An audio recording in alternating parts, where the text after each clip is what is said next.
মহাকাশ হলো একটি বিশাল বড় জায়গা। এই জায়গা পৃথিবীর বায়ুমণ্ডলের বাইরে অবস্থিত। এই মহাকাশ গ্রহ, উপগ্রহ, নক্ষত্র, নীহারিকা নিয়ে গঠিত। তবে এই মহাকাশ শূন্য।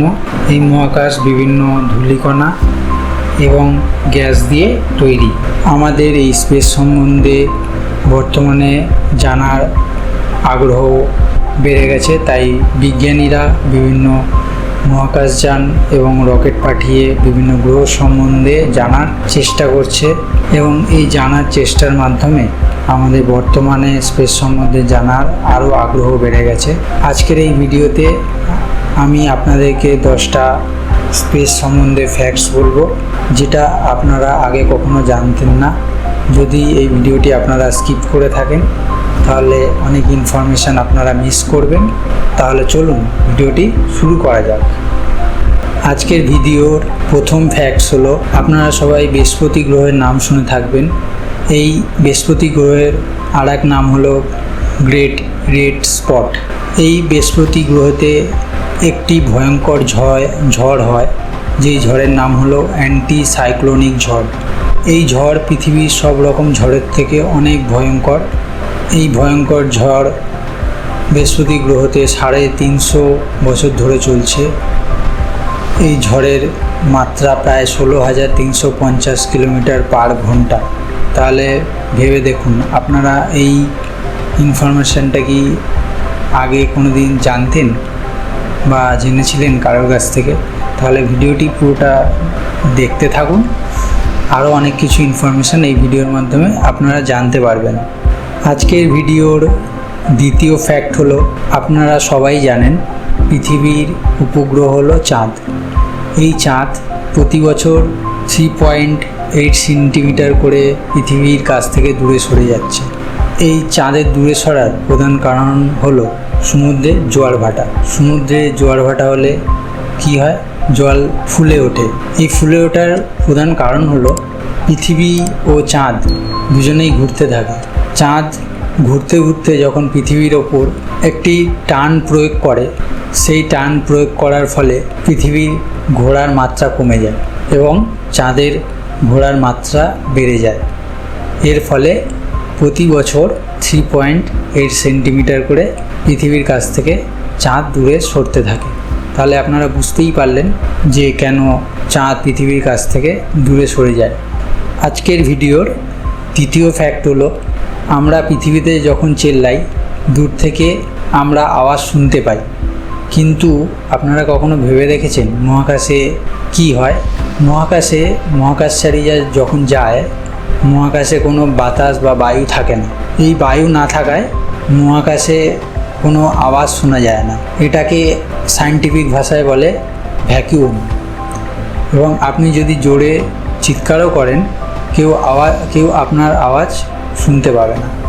আজকে ভিডিওর পঞ্চমতম ফ্যাক্ট হলো, মহাকাশে যখন মহাকাশচারীরা যায় তাদের শরীরের হাড়ের মাত্রা প্রসারিত হয়। এই হাড়ের মাত্রা প্রসারিত হওয়ার কারণ হলো মহাকাশের মাধ্যাকর্ষণ শক্তি শূন্য এবং তারা যখন পৃথিবীতে ফিরে আসে তারা আবার আগের অবস্থায় ঠিক হয়ে যায়। মহাকাশ হলো একটি আশ্চর্যজনক জায়গা এবং বিস্মিত জায়গা। এটি মানুষের কাছে প্রায় আগ্রহজনক জিনিস।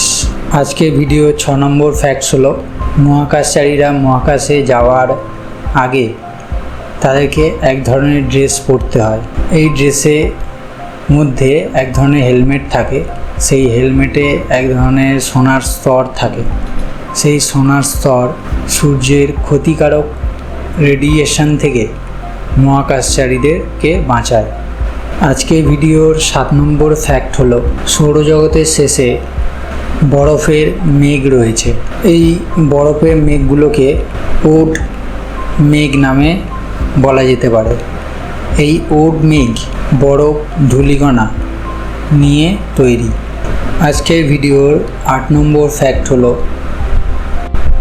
পৃথিবীর উপগ্রহ চাঁদ। এটা আপনারা সবাই জানেন। এই চাঁদে এক ধরনের ভূমিকম্প হয়। যেমন পৃথিবীতে আমরা ভূমিকম্প দেখি, অনেক ভয়ঙ্করভাবে ভূমিকম্পটা হয়, কিন্তু চাঁদে অতটা ভয়ঙ্করভাবে ভূমিকম্পটা হয় না। এই চাঁদে ভূমিকম্প হওয়াকে বলা হয় চন্দ্রকম্প। আজকের ভিডিওর 9 নম্বর ফ্যাক্টস হলো, আপনারা সবাই শুক্র গ্রহের নাম জানেন। এই শুক্র গ্রহ বায়ুমণ্ডল খুব ঘন এবং বিষাক্ত, এবং এই শুক্র গ্রহের মেঘ সালফিউরিক অ্যাসিড দিয়ে তৈরি। তাহলে আপনারা বুঝতেই পারছেন কতটা বিষাক্ত। এবং এই শুক্র গ্রহের ভূপৃষ্ঠ বা ভূমি এতটাই উষ্ণ হয়, যার তাপমাত্রা প্রায় 465 ডিগ্রি সেলসিয়াস। তাহলে আপনারা ভেবে দেখুন মানুষ ওখানে গেলে কেমন অবস্থা হবে। মানুষ মিনিটের মধ্যে গলে যাবে। এবং শুক্র গ্রহের বায়ুমণ্ডল থেকে যে অ্যাসিড বৃষ্টি হয়, সেই অ্যাসিড বৃষ্টি শুক্র গ্রহের ভূপৃষ্ঠের তাপমাত্রা 465 ডিগ্রি সেলসিয়াস হওয়ার কারণে অ্যাসিড বৃষ্টিটা বাষ্পীভূত হয়ে নিচে যেতে পারে না, বাষ্পীভূত হয়ে যায়। তাহলে কতটা ভয়ঙ্কর বিভিন্ন গ্রহগুলো। একমাত্র পৃথিবী যে গ্রহ যেখানে মানুষ বাস করতে পারে। আজকের ভিডিওর লাস্ট এবং 10 নম্বর ফ্যাক্ট হলো অলিম্পাস মন্স। অলিম্পাস মন্স আপনারা নাম শুনেছেন কিনা আমি জানি না। এটি একটি আগ্নেয়গিরি, এবং শুধু আগ্নেয়গিরি নয়, এটি একটি সিল্ড আগ্নেয়গিরি, এবং বহু বছর ধরে ধীরে ধীরে লাভা জমে জমে গঠিত হয়েছে।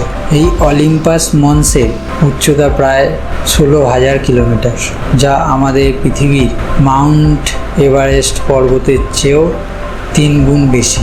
এবং বহু বছর ধরে এই অলিম্পাস মন্স সক্রিয় ছিল, বাট বর্তমানে এই আগ্নেয়গিরি সুপ্ত হয়ে গেছে। যদি আজকের এই ভিডিও থেকে আপনি কোনো ইনফরমেশান পেয়ে থাকেন, আর এই ইনফরমেশান যদি আপনাদের কাজে লেগে থাকে, তাহলে এরকম ইনফরমেশান যদি আপনারা আরও পেতে চান, তাহলে চ্যানেলটিকে সাবস্ক্রাইব করুন। দেখা হবে পরের ভিডিওতে। ভালো থাকবেন, সুস্থ থাকবেন। জয় শ্রীকৃষ্ণ।